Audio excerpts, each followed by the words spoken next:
Pasukan perlawanan di Palestina melakukan serangan ganda terhadap posisi tentara Israel.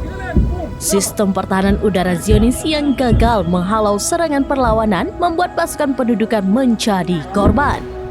Menurut surat kabar Ma'arif, serangan ini dilakukan Brigade Al-Qassam. Dikutip dari Al-Mayadin, kelompok perlawanan menargetkan Tel Aviv pada Minggu 25 Agustus 2024 dengan roket M90. Serangan dilakukan sebagai respon atas pembantaian Israel terhadap warga sipil Palestina di Gaza. Sistem pertahanan udara Israel disebut gagal mencegah roket yang diluncurkan oleh Brigade Al-Qassam.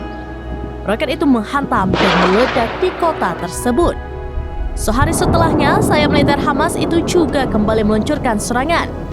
Mereka melakukan 2 operasi berturut-turut yang menargetkan pasukan Israel dan unit bala bantuannya di Khan Yunis. Di daerah Al-Qarara, timur laut Khan Yunis, kelompok perlawanan menargetkan pasukan Zionis yang berlindung di sebuah rumah.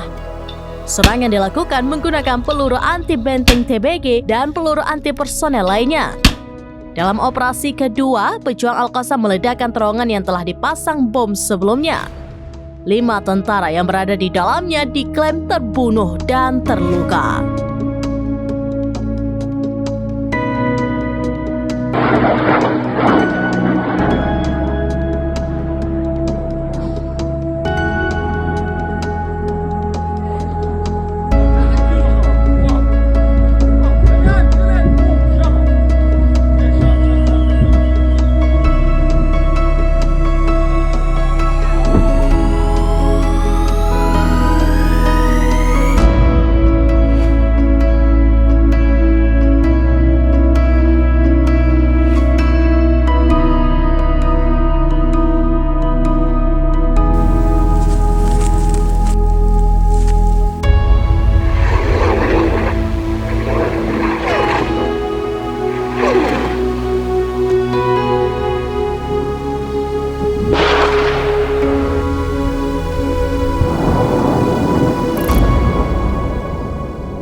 Download Tribun X sekarang, menghadirkan lokal menjadi Indonesia.